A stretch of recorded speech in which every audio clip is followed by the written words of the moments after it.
Subscribe करें और bell दबाएं ताकि कोई खबर रह न जाए।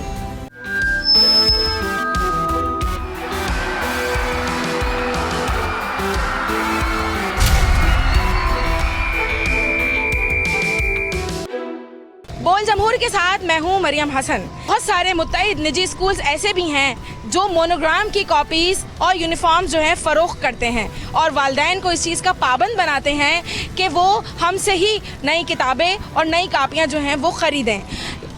एक अंदाजे के मुताबिक स्कूल जो हैं आम मार्केट के मुकाबले में महंगी कॉपीज़ जो है वो फ़रोख्त कर रहे हैं। इसी वजह से महकमा तालीम सिंध ने खुसूसी अहकामात जारी किए थे और तमाम निजी स्कूल्स को इस बात का पाबंद किया था कि वो मोनोग्राम की कॉपीज़ फ़रोख्त नहीं कर सकते हैं। इस हवाले से इस अहकाम पर कितना अमल दरामद हुआ है, आइए वालिदैन से ही जान लेते हैं।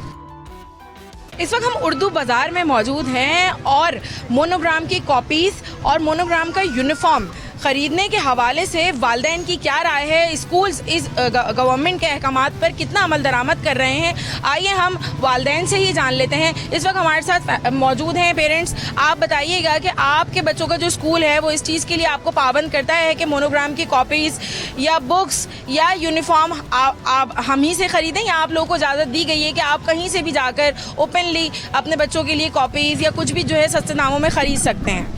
बुक्स का तो कोई ऐसा इशू नहीं है, बुक तो हम कहीं से भी ख़रीद सकते हैं। हाँ, कॉपीज़ का है कि कॉपीज़ हमने स्कूल के मोनोग्राम की ही ख़रीदनी है स्पेशल, और यूनिफॉर्म तो जाहिर है कि वो तो मोनोग्राम का ही ख़रीदना होता है जो कि स्कूल वालों ने अलाउ किया होता है। गवर्नमेंट ने इस चीज़ के लिए उनको जो है अहकामात जारी किए हैं कि आप जो है इस चीज़ के लिए पेरेंट्स को पाबंद नहीं करें, वो कहीं से भी कॉपीज़ ले सकते हैं। अच्छा, ये भी बताइएगा कि रेट्स का कितना डिफरेंस होता है कि स्कूल्स की जो कॉपी होती है वही सेम कॉपी बाहर मार्केट में कितने की मिलती है, स्कूल में कितने की मिलती है? अच्छा, नहीं, हमें स्कूल से नहीं मिलती हैं जिस तरह से हमें तो बाहर बुक शॉप से ही मिलती हैं। तो लेकिन ये कि कुछ बुक शॉप्स हैं जो कि हमारे स्कूल को वो करते हैं, उनके जो है स्पॉन्सर्ड हैं, तो वो ही बुक शॉप, तो सब जगह पे फिर वो एक ही रेट चल रहा है। ऐसा कुछ भी नहीं है, स्कूल वाले हमें किसी चीज़ पे पाबंद नहीं कर रहे हैं। हमारी अपनी मर्ज़ी, हम बाहर से लें या स्कूल से लें, क्योंकि वो काफ़ी कॉस्टली पड़ जाता है हमें, लेकिन बाहर ये होता है कि यहाँ पे हमें इजी हो जाता है। कॉपीज़ तो हम यहाँ पे ख़रीद कर रहे हैं। मैं गुलिस्तान जौहर में रहता हूँ, वहाँ पे स्कूल है तो वो इशू नहीं है, लेकिन यहाँ पे इशू है कि जो गवर्नमेंट फ्री की कापियाँ बांटती हैं वो यहाँ पे अवेलेबल हैं, वो उसके रेट भी हाई हैं, वो पहले तो अवेलेबल होनी नहीं चाहिए। ये बहुत बुरी बात है। इसका फ़ायदा क्या हो, यानी सिंध को पढ़ाना नहीं है, बस बेचना है। इस पे कंट्रोल करा दें, बेहतर है। नहीं, हमें ऐसा कोई शेड्यूल कहीं से भी नहीं मिला, स्कूल से भी नहीं है, अदरवाइज़ और भी कहीं स्कूलों में, मैं खुद जॉब करती हूँ, स्कूल में टीचर हूँ, तो ऐसा कुछ भी नहीं है। अब तो ये चीज़ ख़त्म हो गई है, स्कूलों से ये सिस्टम ख़त्म कर दिया है कि अब हमारे स्कूल से ही कोर्स ख़रीदें, हमारे स्कूल्स की मोनोग्राम्स की कॉपीज़ लें। अब हमें कह दिया है कि आपको जहाँ से सहूलत हो, आपको जहाँ से प्रोवाइड हो जाए, आपको चीज़ें मिल जाए, आप वहाँ से लें। ऐसा कुछ भी नहीं है। स्कूल वाले अपनी किताब दे रहे हैं, जो 100 रुपये की किताब है वो 300 रुपये की किताब दे रहे हैं। अभी मैंने खुद ली है, मगर स्कूल वालों को बोलो भाई, मैंने बोला मेरा अपना काम है स्टेशनरी का, लेकिन बोलते हैं हमारा इससे लेना देना नहीं, हम अपने स्कूल की यानी कि छपे हुए कॉपीज़ देंगे 300 रुपये की। मैंने कहा 300 रुपये बहुत ज़्यादा है, मगर भाई स्कूल वालों की अपनी मनमानी है कि हर स्कूल जो है वो बोल रहा है कि हमसे कापियाँ भी खरीदें, ड्रेस भी वो बोल रहे हैं कि हमसे ही लें। Director private schools government of Sindh की जानिब से ये नोटिफिकेशन जारी किया गया है तमाम प्राइवेट स्कूल्स के लिए कि वो अपने मोनोग्राम वाली जो कॉपीज़ फ़रोख्त करते हैं तलबा को, वो अब नहीं की जा सकेंगी। स्टूडेंट्स जो हैं वो कहीं से भी जो है अपनी कॉपीज़ ख़रीद कर इस्तेमाल में ला सकते हैं। इस हवाले से डायरेक्टर प्राइवेट स्कूल रफ़िया मल्ला का क्या कहना है, हम उनसे जानते हैं। मैडम, बहुत शुक्रिया, आपने हमें वक्त दिया। काइंडली ये बताइएगा कि ये नोटिफिकेशन जो है ये कब जारी किया गया था, आपने किस तरीके से प्राइवेट स्कूल्स को पाबंद किया है? इस वक्त बहुत सारे ऐसे स्कूल्स भी मौजूद हैं जो इस चीज़ को फॉलो नहीं कर रहे हैं, और अभी भी हमारे पास कंप्लेंट्स आ रही हैं पेरेंट्स की कि वो मोनोग्राम वाली ही जो कॉपीज़ हैं वही उनको परचेज़ करने के लिए पाबंद किया जा रहा है। तो इस हवाले से क्या बताएंगी, ऐसा क्या आपने लाएमल जो है वो मुतारिफ़ करवाया है कि अगर स्कूल्स इस नोटिफिकेशन को या आपके रूल को फॉलो नहीं करते हैं तो उनके ख़िलाफ़ क्या कानूनी कार्रवाई की जा सकती है? जी देखिए मरियम, ये हमने एक सर्कुलर इशू किया था जिसका पर्पज़ ये था कि हम बच्चों को और उनके वालिदैन को इतनी महंगाई के दौर में फैसिलिटेट करें। जो स्कूल है उसका काम कम्प्लीटली तालीम देना है, जिसके लिए वो ट्यूशन फ़ीस लेता है। और एडमिशन देता है तो उसके लिए वो एडमिशन फ़ीस लेता है। वो भी पैसे हैं जो स्कूल कमाता है, जिससे अपने असातिज़ा को पे करता है और रेंट भी देता है और ख़ुद भी कमाता है। ये पैसा मेरे ख्याल में काफ़ी है एडमिनिस्ट्रेटर्स के लिए और स्कूल्स के लिए, क्योंकि स्कूल का काम तालीम देना है। स्कूल का काम ये नहीं है कि वो दुकानदारी करे या ख़रीद व फ़रोख्त का कारोबार शुरू करे कि आपके बच्चे जो हैं वो यहाँ से यूनिफॉर्म भी लें और किताबें भी लें और मोनोग्राम वाली कापियाँ भी लें, स्टेशनरी भी यहाँ से लें। इसके लिए हमने ये बाज़ाब्ता सर्कुलर भी इशू किया था और मैं बताऊं कि हमने कमेटी भी कॉन्स्टिट्यूट की थी, जो कि जैसे ही नया सेशन स्टार्ट होता है उससे 10 दिन पहले हम तैयारी करते हैं और अपनी कमेटी को डिस्ट्रिक्ट वाइज भेजते हैं। तो उन पे हम पेनल्टी भी लगाते हैं और उन कुछ स्कूल्स ने वो पेनल्टी पे भी की। मज़े की बात मैं आपको बताऊं, जो मैं समझती थी कि एलीट स्कूल और बड़े स्कूल इसकी नफ़ी करेंगे, उन्होंने फ़ौरन सरेंडर किया कि ठीक है, महकमा तालीम की जो ये हिदायत है वो सही है, और उन स्कूलों ने अपना बाज़ाब्ता सर्कुलर इशू कर दिया कि आप उर्दू बाज़ार से जहाँ तारक रोड पे जितने बुक हैं वहाँ से अपनी चीज़ें ख़रीदें और स्कूल से न ख़रीदें। लेकिन जो छोटे स्कूल हैं वहाँ पे ये मुझे इशू वाकई आता है। तो इस साल भी हमने कमर कस ली है, कमेटीज़ हमने प्रिपेयर की हैं, ये सर्कुलर भी हमने निकाला है और इसको लेटर ऑन स्पिरिट में कोशिश करेंगे कि हम इम्प्लीमेंट करें। ये चीज़ पहले हमारे रूल का हिस्सा नहीं थी, लेकिन हमने फैसिलिटेट करने के लिए सर्कुलर इशू किया है। और अब जो हमारा रूल्स में अमेंडमेंट करने जा रहे हैं तो बाज़ाब्ता हमने ये चीज़ रूल के अंदर भी इनकैलकुलेट की है, इनकॉर्पोरेट कर रहे हैं, ताकि बाज़ाब्ता रूल का हिस्सा होकर आए और हमें इम्प्लीमेंटेशन में आसानी हो। आपके चैनल के तवस्सुत से मैं मैसेज दूंगी तमाम पेरेंट्स को कि आप स्कूल के अंदर किताबें, कापियाँ, यूनिफॉर्म न लें। हाँ, स्कूल अगर बाज़ार के रेट से सस्ते में कापियाँ भी दें, किताबें और यूनिफॉर्म दें, तो ये एक खुशाइंद बात है जिसको डायरेक्टोरेट भी वेलकम करेगी, पेरेंट्स भी वेलकम करेगी। लेकिन अगर महंगा दे रहा है तो वो मार्केट से लें। और जिस स्कूल की कंप्लेन है, डायरेक्टोरेट का कंप्लेंट सेंटर बहुत फ़ाल है, यहाँ आए, उस पर एक्शन होगा, सब देखेंगे। यकीनन तलबा को जो है, खुसूसन वालिदैन को यही हिदायत की गई है कि अगर तो तालीमी इदारा मार्केट रेट से कम किताबें या कॉपियाँ जो हैं वो फ़रोख्त कर रहा है तो वो यकीनन वहीं से उस चीज़ को ख़रीदे। लेकिन अगर मार्केट रेट से ज़ायद कीमतों में जो है वो अशिया फ़रोख्त की जा रही हैं तो उन पर लाजिम है कि वो डायरेक्टरेट ऑफिस में आकर जो है वो कंप्लेन करें, और ताकि जो है वो डायरेक्टर रफ़िया मल्ला की जानिब से जो हिदायत जारी की गई हैं उसके मुताबिक फ़ौरी तौर पर उस स्कूल की इंतज़ामिया के ख़िलाफ़ जो है वो कार्रवाई की जा सके। Additional director private school Sindh का मौक़िफ़ आपने अभी जाना। अब इस हवाले से ऑल प्राइवेट स्कूल्स पाकिस्तान के सदर का क्या कहना है, आइए आपको सुनवाते हैं। हमारी एसोसिएशन उसका मुकम्मल तायद करती है और हमें खुशी है कि डायरेक्टरेट प्राइवेट इंस्टीट्यूशन और गवर्नमेंट ऑफ सिंध महकमा तालीम ने ऐसे इक़दाम उठाएँ जिससे हमारे पेरेंट्स और बच्चों को उसका फ़ायदा हासिल हो। 100% हमारी एसोसिएशन ने तमाम अपने मेंबर्स स्कूल को नोटिफिकेशन पर अमल दरामद करने के लिए हिदायत जारी कर दी गई है कि इस पर मुकम्मल अमल किया जाए। बल्कि मैं ये वाज़े करता चलूँ कि हमारे तमाम प्राइवेट स्कूल 10% से कहीं ज़्यादा तलबा तालबात को रियायत देते रहते हैं और मुस्तहिक़ तलबा तालबात को बाकायदा स्कॉलरशिप और फ्री फीस में भी पढ़ाया जाता है।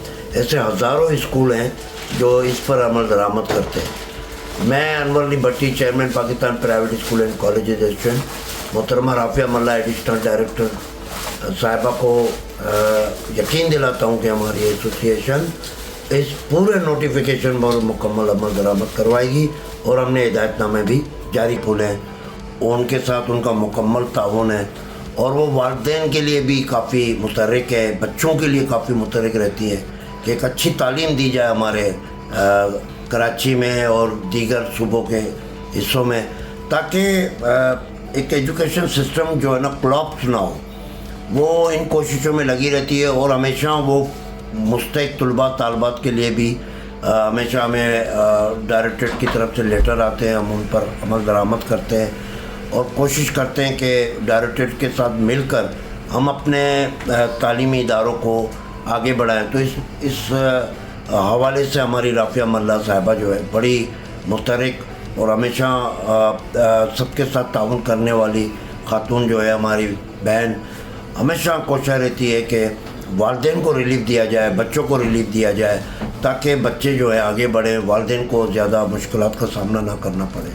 देखने में आया है कि स्कूल महकमा तालीम की हिदायत पर अमल दरामद ना करते हुए मुत्तहिद स्कूल जो है मोनोग्राम की कॉपीज़ और यूनिफॉर्म्स की फ़रोख्त जारी रखे हुए हैं। यही वजह है कि मुत्तहिद वालिदैन बहुत ज़्यादा परेशान दिखाई दे रहे हैं कि इस महंगाई में महंगे दामों मोनोग्राम की कॉपीज़ और यूनिफॉर्म ख़रीदना अब उनके बस से बाहर होता जा रहा है और अपने बच्चों को तालीम फराहम करना उनके लिए एक मुश्किल मरहला बनता जा रहा है। वहीं दूसरी जानिब डायरेक्टरेट से एडिशनल डायरेक्टर रफ़िया जावेद का यही कहना है कि उन्होंने स्कूल्स को पाबंद किया है कि वो मोनोग्राम की कॉपीज़ और यूनिफॉर्म्स जो हैं उसका ये जो बिज़नेस है वो फौरी तौर पर ख़त्म करें और वालिदैन को इस चीज़ के लिए आज़ादी दी जाए कि वो कहीं से भी अपने बच्चों के लिए मोनोग्राम की कॉपीज़ और यूनिफॉर्म्स जो हैं वो ख़रीद सकते हैं। वालिदैन की जानिब से मिला जुला रुझान जो है इस हवाले से पाया जा रहा है। चंद स्कूल ऐसे हैं जिन्होंने इस चीज़ की आज़ादी दी हुई है, जबकि चंद स्कूल ऐसे हैं जिन्होंने अपनी फ्रेंचाइज पर जो है वालिदैन को भेजा है कि वो वहाँ से ख़रीदारी करें। जबकि मुत्तहिद वालिदैन ये भी शिकायत करते हुए नज़र आए हैं कि जो कॉपी मार्केट में या उर्दू बाज़ार में 100 रुपये की फ़रोख्त की जा रही है, वहीं मुत्तहिद स्कूल्स ऐसे भी हैं मोनोग्राम के नाम पर वो उस कॉपी को 300 रुपये तक में भी फ़रोख्त कर रहे हैं। यही वजह है कि वालिदैन की जानिब से ये रिक्वेस्ट बारहा जो है वो की जा रही है कि वो महकमा तालीम जो है फौरी तौर पर ऐसे प्राइवेट स्कूल्स के ख़िलाफ़ जो है वो कार्रवाई करे ताकि वालिदैन को भी जो है कुछ सुख की कड़ी नसीब हो सके।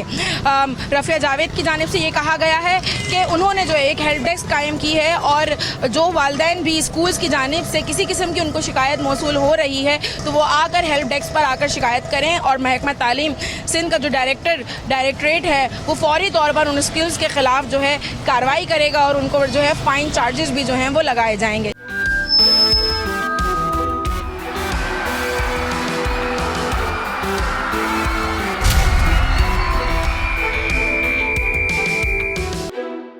बोल जमूर के साथ हैदराबाद से मैं हूं इरफान आरई। बिजली बिजली बिजली, हैदराबाद रीजन हेस्को में हर जगह एक ही आवाज़ शहरियों की सुनाई देती है कि बिजली दो और गर्मी से जान छुड़ाओ। इस कदर गर्मी है हैदराबाद शहर में कि अगर मेरा चेहरा आप देखें तो आपको अंदाज़ा होगा कि शहर के एक गुंजान आबादी के इलाके में हम मौजूद हैं, मगर गर्मी की इंतहा है और बिजली नहीं है। तो हैदराबाद शहर के दर्जनों ऐसे इलाके हैं जहाँ पर गुज़िश्ता 15 दिन, एक हफ़्ता, 4 दिन, 10 दिन से बिजली नहीं है और उसकी वजह ये कि ट्रांसफार्मर्स जो हैं वो फट चुके हैं या कोयलें जल चुकी हैं और उसकी मुरम्मत करने वाला कोई नहीं है। अगर मुरम्मत करने के लिए शहरी जो हैं वो जाते हैं, कंप्लेन फाइल करते हैं, तो शहरी कहते हैं कि हेस्को पैसे तलब करती है और उसकी मुरम्मत के नाम पर जो घर घर पैसे जमा करते हैं वो जब दिए जाते हैं तो वो ट्रांसफार्मर नाक़िस मुरम्मत होता है और लगाने के बाद अगले ही दिन वो दोबारा मुरम्मत मांगता है। इसी तरीके से जो लाइनें हैं, चोरी है, वो तमाम की तमाम एक शेल्टर में चलती है और इस सिस्टम को हेस्को में कहा जाता है कि सिस्टम में आ जाएं और इस सिस्टम को चलाएं और कुंडे लगाएं और जिस इलाके में कुंडे हों उस इलाके में बिजली की रवानी भी है, जिस इलाके में कुंडे ना हो उस इलाके में बिजली की रवानी नहीं है और मुरम्मत के लिए भी कोई नहीं है। तो शहरी बिलबिला रहे हैं, चीख रहे हैं, हेस्को के रवैये के ख़िलाफ़ आवाज़ उठा रहे हैं और कोई सुनने वाला नहीं है। वफाकी सतह पर जब भी शिकायत जमा होती हैं तो हेस्को के ये अफसरान जो ठंडे कमरों में एयर कंडीशंस में बैठे हैं वो सिर्फ़ एक ही रिपोर्ट देते हैं कि चोरी है, मगर ये रिपोर्ट नहीं देते कि उस चोरी को रोकने के लिए उन्होंने किया क्या है और उनका अमली कदम क्या है। वो अफसरान जिनके इलाकों में चोरी है वो क्यों उसको रोक नहीं पा रहे हैं और उनको फिर हटाया क्यों नहीं जा रहा और कार्रवाई क्यों नहीं की जा रही। हम शहर में जाते हैं, लोगों से पूछते हैं क्या वजह है, क्या हकीकत है, क्या अफसाना है, आया हेस्को में पैसे लिए जाते हैं, मांगे जाते हैं या ये सिर्फ इल्ज़ाम है। ये सारी चीज़ें आवाम में जाकर पूछेंगे और आपको हकाइक दिखाएंगे। आए चलते हैं। कहा जाता है कि चोरी है और चोरी है। अफसरान जो ठंडे कमरों में बैठे हैं हर वक्त एसी चल रहे हैं उनके घरों में और दफ्तरों में, वो कहते हैं कि चोरी है और आवाम में चोरी है। तो अगर इमरान आपको दिखाएं तो ये वो आवाम है, ये गली में बैठी गुज़िश्ता कई दिन से बैठी ये आवाम वो आवाम है जो चोरी कर रही है। मगर एक पंखे की बिजली अगर चोरी हो रही है और ये बच्चे किस कदर परेशानी में यहाँ बैठे हैं, ये आपके सामने है सूरत हाल के। यहाँ हमें इस बहुत ही गुंजान आबादी का ये इलाका है, बहुत ही गुर्बत का इलाका है। बेटा कब से लाइट नहीं है? अंकल 5-6 दिन हो गए लाइट नहीं है हमारी। फिर कैसे दिन गुजारते हो, रात कैसे गुजारते हो? रात गर्मी में गुजारते हैं। अच्छा, पसीना निकलता है। नींद नहीं आती है, सारे दिन ऐसे बैठते हैं, नींद ही हमारे को नहीं आती है। दाना निकल गए लेकिन हाँ अंकल नहीं आती है रात को भी। अच्छा। रोड पे पड़े होते हैं, बीच में सोते हैं पंखे लगा के।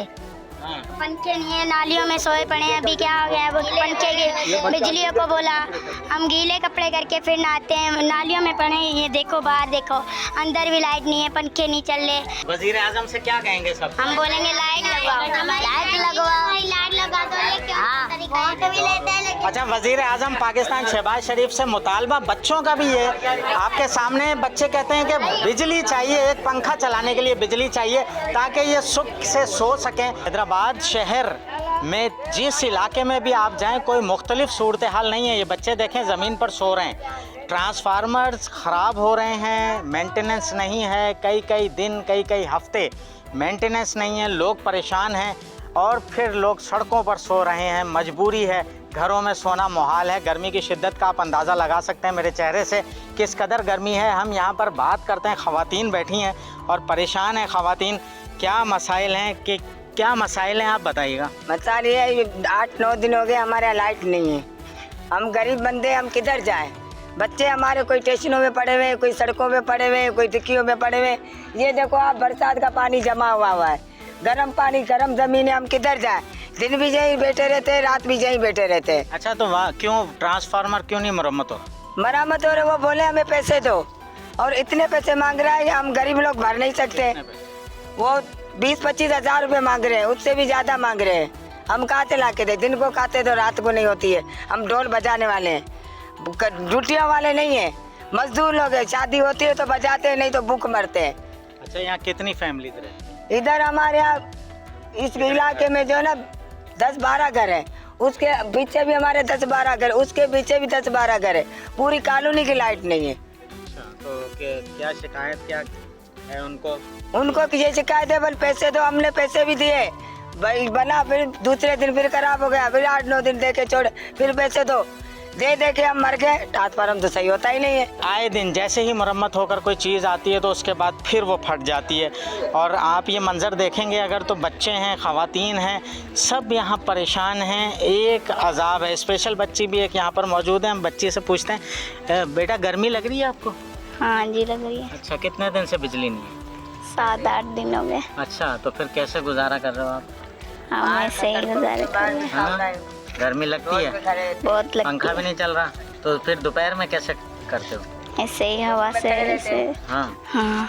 कोई आपको ट्रांसफार्मर ठीक होना चाहिए, बिजली आनी चाहिए। हाँ जी।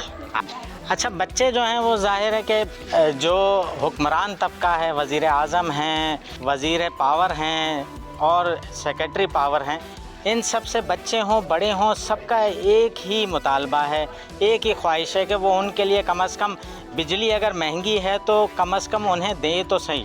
अगर मरम्मती काम है, मरम्मती कामों में नाकिस काम किया जा रहा है, पैसे लिए जा रहे हैं, उस पर इंक्वायरीज़ करें, उस पर कार्रवाई करें। एक ही मुतालबा हर तरफ हमें शहर में सुनाई देता है और हेस्को रीजन के जो 12-13 अज़ला हैं सब जगह एक ही मुतालबा हमें सुनाई देता है कि शहरी परेशान है, मेंटेनेंस नहीं है। इसमें डेफिनेटली एक और प्रॉब्लम भी है कि जो अमला है वो बहुत ही कम अमला ऐसा है जो कि पोल्स पर चढ़ता है, ट्रांसफार्मर्स पर चढ़ता है, और भर्तियां जो हैं वो ज़्यादातर जो की जाती हैं वो की जाती हैं मुलाजमीन के बच्चों की, जो फिर बाद में दफातर में अपनी ड्यूटीज़ करते नज़र आते हैं। इसको की ओवरऑल सूरत हाल आपने देखी किस तरह लोग ज़िंदगी बसर कर रहे हैं, मगर यही वो लोग हैं जो जब हेस्को के अफसरान की जानिब से जवाब नहीं मिलता तो अपने अवामी नुमाइंदे का दामन पकड़ते हैं और रात दिन उन्हें फ़ोनें करते हैं, अपने मसले को हल करने की दरख्वास्तें करते हैं।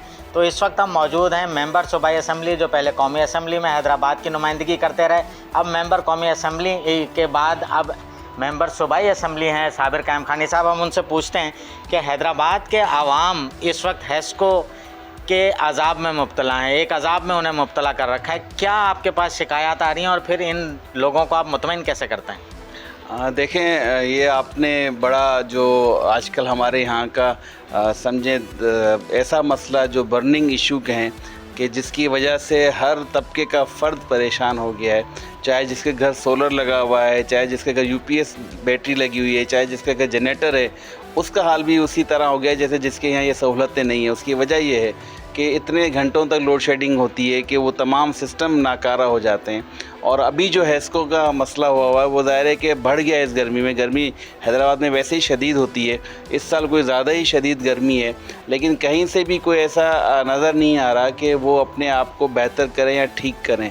हेस्को के बुनियादी मसाइल में आप ये देखें कि वो ट्रांसफार्मर जल जाता है, उनकी ज़िम्मेदारी है ट्रांसफार्मर बदली करना, लेकिन कहीं पे भी ऐसा नहीं होता कि जब तक वहाँ के एमपी एमएनए ना बोलें, वो ख़ुद जाके एहतिजाज ना करें और वो ट्रांसफार्मर एक इशू हो जाए एक सिस्टम के तहत, ये नहीं हो पाता। हमने बारहा उनको कहा है कि ये आपकी ज़िम्मेदारी है कि कहीं ट्रांसफार्मर जलता है तो उसको ज़्यादा से ज़्यादा 12 घंटे में रिप्लेस होना चाहिए, और बल्कि आपके पास ट्राली होनी चाहिए कि ट्राली ले जाके खड़ी की, वहाँ पे लोगों को लाइट फराहम की और दूसरा ट्रांसफार्मर ला के लगा दिया।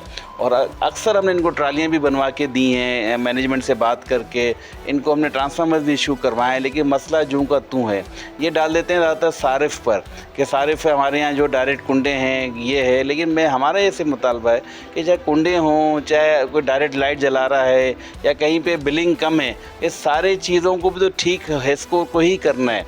उनका एक मेंटेनेंस का स्टाफ है, दूसरा अकाउंट्स या उस बजटिंग का स्टाफ है, वो निकले जहाँ डायरेक्ट कुंडे हैं उनकी डिस्कनेक्शन करे, जहाँ बिलिंग नहीं है वहाँ बिल वसूल करे। लेकिन वो शरीफ शहरी, हम तो उनका मुकदमा लड़ते हैं जो बिल भर रहे हैं, जो अपने आप को महदूद रख के अपने बजट में रह के बिजली खर्च करते हैं, वो भी उसी तरह परेशान है। तो फिर जब आप सारे लोगों को बराबर कर देंगे तो आपका सिस्टम कैसे बेहतर होगा? अच्छा, कौमी असम्बली में आप पिछली दफ़ा थे, आपने भरपूर आवाज़ हैदराबाद की उठाई, कुछ हल भी हुए मसाइल, मगर आज दोबारा वहीं खड़े हैं कि हर चीज़ पर पैसे देने पड़ रहे हैं हेस्को को।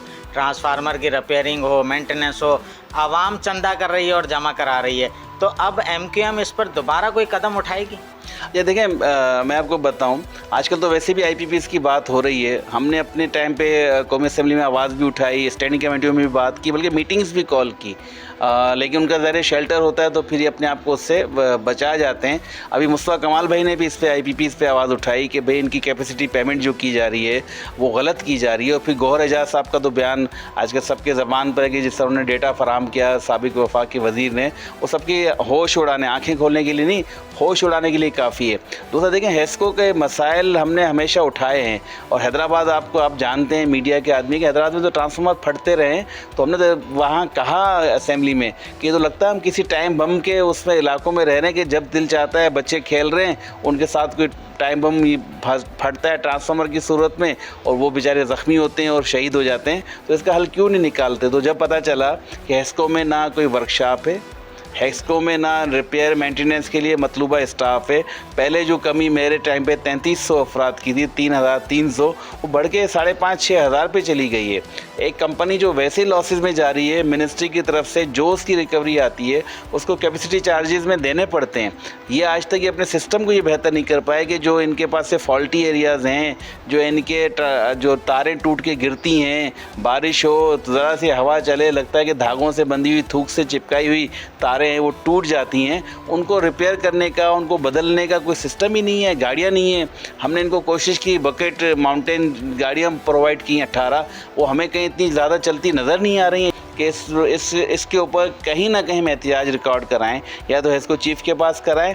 अगर उसको हमारी बात समझ नहीं आती तो इस्लामाबाद में हम पहले भी कर चुके हैं। जब एमएनए था तो यहाँ से एमपीएस गए थे, एमएनएस ने वहाँ जमा होकर वज़ीर का घेराव किया था, उसके ऑफिस पे धरना दिया था, तो कुछ मामला बेहतर हुए थे। शायद ये भी हमें करना पड़े तो हम करेंगे। जी, गुफ्तगू आपने सुनी। साबिर कायम खानी साहब बता रहे थे कि शहर में जिस तरह आवाम उनसे रब्ता करते हैं, ये ज़िम्मेदारी ज़ाहिर है कि असम्बली के मेंबरान की नहीं होती। जो कंपनी परफॉर्म कर रही है, जो चीफ़ हैं, उनकी ज़िम्मेदारी है कि बिजली की फराहमी को यकीनी बनाएं, मगर वो क्यों यकीनी नहीं बना पा रहे, ये सूरत हाल तो सब आपके सामने है। आए चलते हैं बाकी इलाकों में, देखते हैं सूरत हाल क्या है। जी, हम पहुँचे हैं हुसैनाबाद। हुसैनाबाद हैदराबाद शहर का बहुत ही गुंजान आबादी का इलाका है। यहाँ जो जाल हैं, इस वक्त कैमरे में आपने देखा कि बिजली के जाल हैं और नंगे तार हैं, जो ख़वातीन बच्चों के लिए ख़तरे का बाइस बनते हैं। इस इलाके में मकीन जो हैं वो एक अरसे से शिकायत करते आ रहे हैं इन तारों के ख़िलाफ़ भी और मुरम्मत के मामलात पर भी। तो जो मकीन है उनसे हम बात करते हैं, उन्होंने ख़ुद यहाँ पर मुरम्मत करवाई है, पैसे जेब से खर्च किए हैं। हैस्को की सूरत हाल उनकी ज़ुबानी हम सुनते हैं। थाने भी पहुँचे और थाने पर पहुँचकर उन्होंने FIR के लिए दरख्वास्त भी दी है। तो बात हम करते हैं, आप बताइएगा कि क्या मसाइल हैं आपके इलाके के। सर, हैस्को के जो है बहुत से हमारे पास मसाइल है। लंजवानी मोहल्ला है, UC 139 हुसैनाबाद। ये काफ़ी टाइम से हमारे 200 का ट्रांसफार्मर से जो LT निकलती है वो बहुत सीधा हो गई हैं, वो बार बार जो गिर जाती हैं, उनसे काफ़ी जो है कोई जानी नुकसान भी हो सकता है। अच्छा, आप आज FIR दाखिल करवाएं? आज हम बिल्कुल थाने पे पहुँचे और एक्शन SDO के ख़िलाफ़ जो हमने जो है SHO साहब को बोला कि NC कटवाएं इनके ख़िलाफ़, तो उन्होंने यकीन दहानी करवाई और बोला कि मैं कटवाता हूँ और इंशाल्लाह आपका मसला हल करवाता हूँ। ये कि हमारे पास जो ये बार बार तारें गिर जाती हैं और 4 से 8 दिन हो गए हमारे पास जो है लाइट का भी नहीं है। शदीद गर्मी हफ्स में हमारे बच्चे जो है गर्मी में अंदर थे और हमने काफ़ी दफ़ा एक्शन साहब को SDO साहब को बोला होगा, मगर उन्होंने कोई भी हमारे कंप्लेंट पे कोई भी तदारक उसका कुछ भी नहीं। अच्छा, मुरम्मत के लिए कोई पैसे वगैरह भी देते हैं आप लोग? जी जी बिल्कुल, जो भी काम करने आता है तो 1000-2000 तो लेता ही है। कोई जंपर टूट जाता है, कोई तार टूट जाती है, फिर भी देने पड़ते हैं। बहुत चक्कर दिए, जब से तारे टूट रहे जब से दिए हैं हमने। अच्छा, तारों की मुरम्मत कैसे होती है? आप लोग खरीदते हैं, क्या करते हैं? तार कोई बस हम आपस में ही बना लेते हैं, वाप डाले आते हैं तो पैसे लेते हैं, जिस टाइम भी बुलाते हैं वो पैसे ही लेते हैं बस। अच्छा, अब तो कभी शिकायत नहीं की? शिकायत 10 दफ़ा की है, 10 दफ़ा वीडियो बना के दिए, तार LT ये टूटती है, हमने वीडियो भेजी है, उसके बाद भी शिकायत करते हैं। एक कान से सुनते दूसरे कान से निकाल लेते हैं। अच्छा, कितना चंदा करते हैं आप? बस जो मिलता है उनको देते हैं, लेके चले जाते हैं और खुद करप्शन के बस पीछे हैं। माल जहाँ पे मिलेगा उधर काम करेंगे, जहाँ नहीं मिलता है उधर नहीं करते हैं। हैदराबाद के आवाम की गुफ्तगू आपने सुनी है, हैदराबाद के आवाम की आवाज़ आपने सुनी कि वो क्या कहते हैं। हम उसी तस्दीक के लिए हैस्को चीफ़ के दफ्तर पहुँचे। हैस्को चीफ़ के पास हस्बे मामूल वक्त नहीं है, क्योंकि उनके पास इतनी मसरूफियात हैं कि वो सिर्फ़ अपने कमरे में मीटिंग्स में मसरूफ़ रहते हैं। आवाम में क्या हो रहा है ये दिलचस्पी शायद उनके पास नहीं है। तर्जुमान उनके सादिक कुंबर साहब हमारे साथ मौजूद हैं। हम उनसे जानते हैं कि हैदराबाद शहर में हर तरफ करप्शन की आवाज़ है। हैस्को क्या करती है खुद एहतसाबी के लिए? देखिए, हमारी जो हैस्को इंतज़ामिया है वो लम्हा ब लम्हा तमाम फील्ड मुलाजमीन अफसरान को ये वाज़ेह हिदायत देती हैं कि एज़ पर SOP आप काम करें, और अगर जहाँ से हमें शिकायत आती हैं तो उसके हवाले से फिर हमारे यहाँ सर्विलेंस एंड इन्वेस्टिगेशन का डायरेक्टर मौजूद है। फिर वो उसको चेक करते हैं, उसकी तमाम रिपोर्ट बना के फिर उनको जज़ा और सज़ा के तहत उनकी रिकमेंडेशन आती है, फिर उनको सज़ाएं भी मिलती हैं। अच्छा, हमने हैदराबाद शहर में अब तक जितने इलाकों का विज़िट किया है, हर जगह एक ही बात है, ट्रांसफार्मर की मेंटेनेंस के पैसे लिए जा रहे हैं, रिपेयरिंग के पैसे लिए जा रहे हैं। हैस्को के तमाम ऑफिसेज़ में ऐसे लोग फ्रंट पर रखे गए हैं जो पैसे लेते हैं और कार्रवाई हमें नज़र नहीं आती है। आवाम की किराए जो है हैस्को सुनने को तैयार नहीं है। तो क्या किस तरह जज़ा सज़ा कर रहे हैं? देखिए, हम आपके तवस्सुत से आवाम से ये अपील करेंगे कि किसी को भी पैसे ना दें, क्योंकि ट्रांसफार्मर इदारा जो है वो फराम करता है, और कहीं पे भी अगर ट्रांसफार्मर ख़राब होता है तो वो ओवरलोडिंग वो भी हमारे बंदों की नाअहली है, या वहाँ पे जो बिजली चोरी हो रही है वो भी हमारे बंदों की नाअहली है। तो हम उन पे भी एक्शन ले रहे हैं, लेकिन आवाम से हम अपील कर रहे हैं कि खुदारा किसी को पैसे ना दें। ट्रांसफार्मर इदारा वहाँ पे देता है, अगर ख़राब भी होता है तो तब्दील हम ही करते हैं। अच्छा, कवानीन क्या हैं? कितनी देर में ट्रांसफार्मर तब्दील होना चाहिए? बिजली कितने अरसे में SDO की देना जिम्मेदारी होती है? देखिए, ये डिपेंड करता है कि ट्रांसफार्मर में किस किस्म की ख़राबी है। अगर माइनर है तो वो 3 घंटे के अंदर जो है वो उसको दुरुस्त किया जाता है, और अगर ज़्यादा है जिसमें कॉइलें जल जाती हैं तो वो फिर अगर वारंटी का होता है तो वहाँ से उतार के फिर दोबारा उस फैक्ट्री में जाता है, फिर वहाँ से दूसरा ट्रांसफार्मर उस लोकेशन पे लगाया जाता है। हमने देखा है कि बाकी जो मुल्क के इलाके हैं वहाँ ट्रांसफार्मर आते हैं, रिप्लेस हो जाते हैं। हैस्को के पास ऐसा क्या निज़ाम है कि ट्रांसफार्मर फौरी तौर पर रिप्लेस हो? और माजी में हमने देखा कि नैब में ये केस आया कि जो ट्रांसफार्मर्स रिप्लेस के थे वो स्क्रैप कर दिए गए, तो ये सूरत हाल क्या है?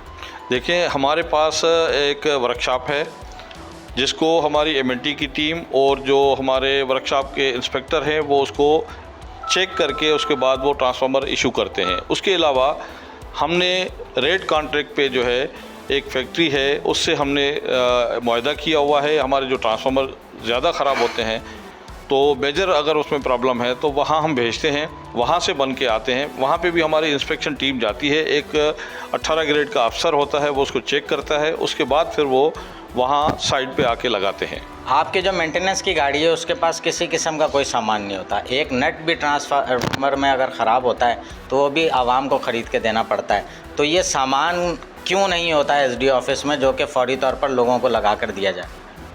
सबसे बड़ी बात मैं आपको बताऊं कि हमने हर लम्हा तमाम सब डिवीज़नों को कहा है कि आपके पास टूल्स, टीएनपी किट्स और आपके पास मटेरियल जितना भी ज़रूरत है वो हमसे लें, अपने पास रखें और फौरी किसी भी ख़राबी को दूर करने के लिए आप वहाँ पहुँचें और उस ख़राबी को दूर करके बिजली बहाल करें। मगर सूरत हाल ये है कि हम जहाँ आपका हेडक्वार्टर है हैदराबाद, यहाँ रात हमने विज़िट किया, दर्जनों इलाके अंधेरे में, 15 दिन, 10 दिन, एक हफ़्ता, तो फिर बिजली कब आएगी?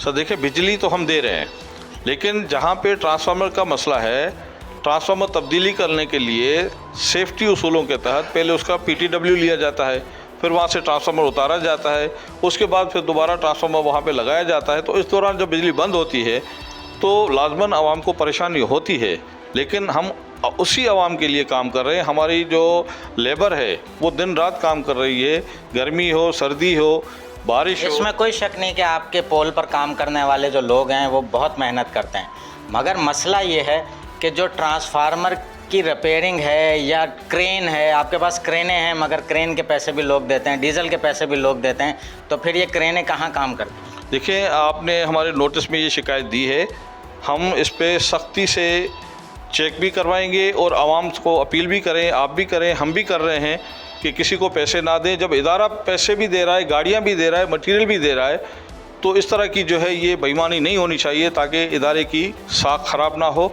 और आवाम को बेहतर सहूलत मिले। जी, गुफ्तगू आपने सुनी है इसको तर्जुमान सादिक कुंबर साहब की, वो तो जाहिर है कि महकमे की नुमाइंदगी कर रहे हैं और अच्छी अच्छी बातें कर रहे हैं। जो ग्राउंड पर सूरत हाल है वो हमने आपको दिखाई है।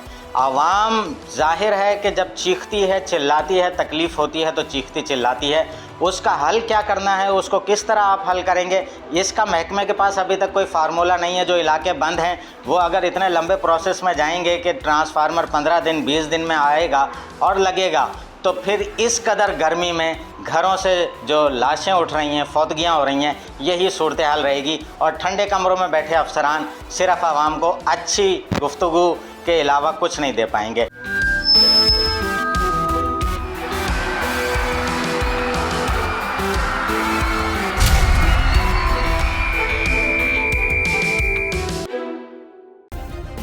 सब्सक्राइब करें और बेल दबाएं ताकि कोई खबर रह न जाए।